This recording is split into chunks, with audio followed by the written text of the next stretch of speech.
to become addicted to Pinterest is the title of this tutorial today. I chose the word addicted because, as you will see, this site is very, very interesting visually and has a lot to offer its user. This is a social networking site with more of a craft and productivity basis rather than just seeing friends. So this is a short guide to a huge distraction, believe me. Big distraction.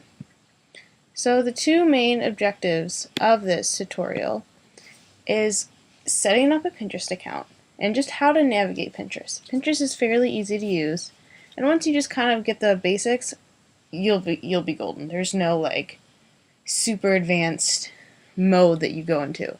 Pinterest stays simple for a reason. It's great. So, to get started, when you get to Pinterest, it'll look like this. This will be the page before you have even begun.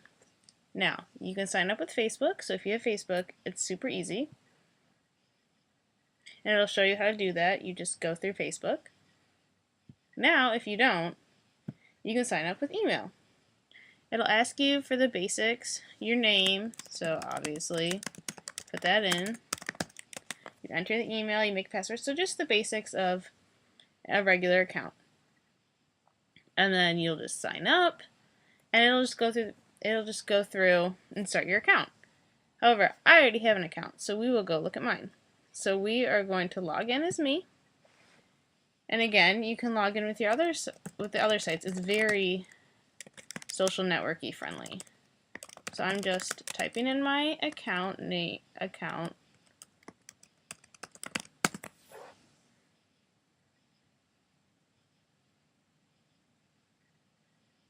And now it opens to my account. Now before we just jump in, I'm going to get you to the main page. This is the main page. This is just everything. No filters. So each of these, it's sort of like a bulletin board. There's little posts. So here we have a zucchini coconut bread recipe. Now that looks sort of interesting. However, there's no information about it. Now, as you can see, your little arrow has turned into a zoom button. So if you press that, it'll get bigger. Now, Pinterest offers you a lot of options.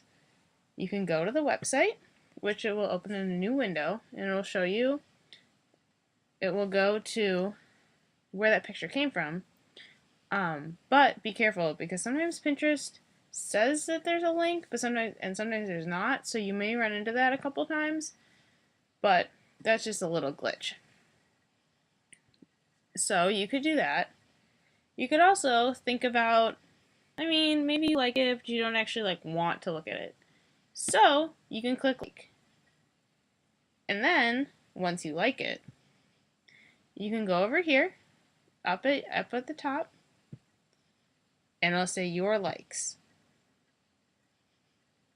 And look, right there. Right there. Is right where the pin is. Came right back. Now, if we go back,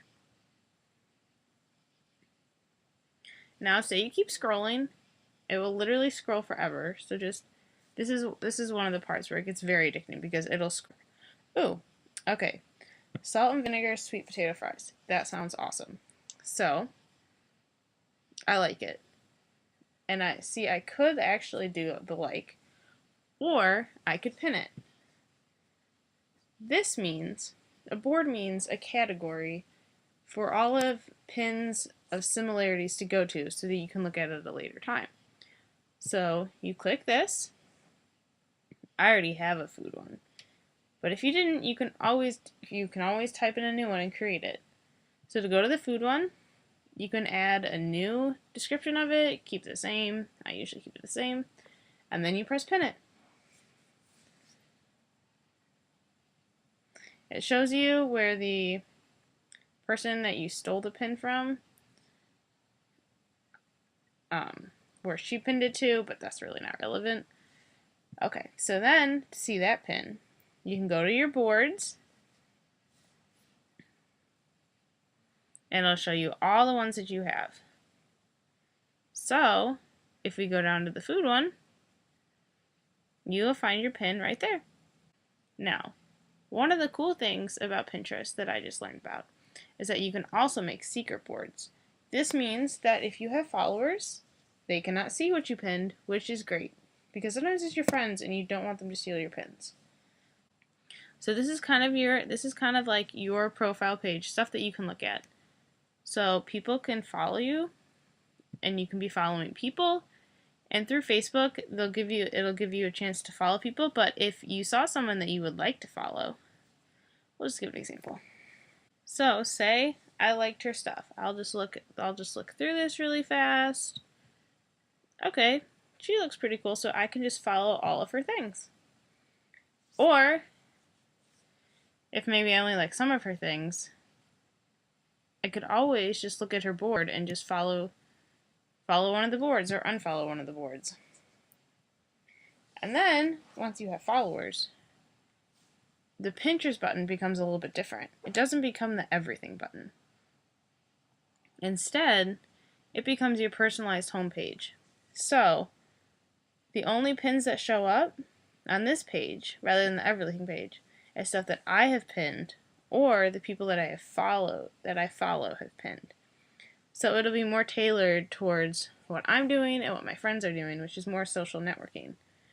And it'll also give you suggestions as to people that you should follow on Pinterest based off of email, based off of Facebook.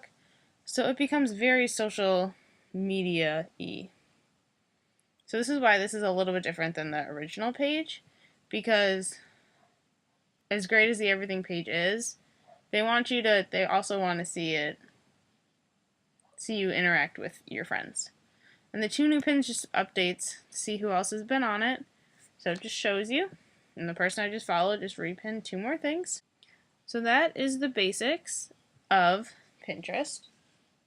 It's not too difficult. You can always search. It gives you categories. It's very user friendly.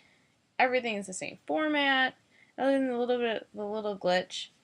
It is very easy to navigate and pretty simple to become an expert at. Just a final warning about this site. It is very easy to be caught up in pinning and liking and looking at everything. So just limit your time, because you will not know where time goes on this site. Time just disappears. It doesn't even happen. But I hope you can explore this site for yourself. Thank you so much.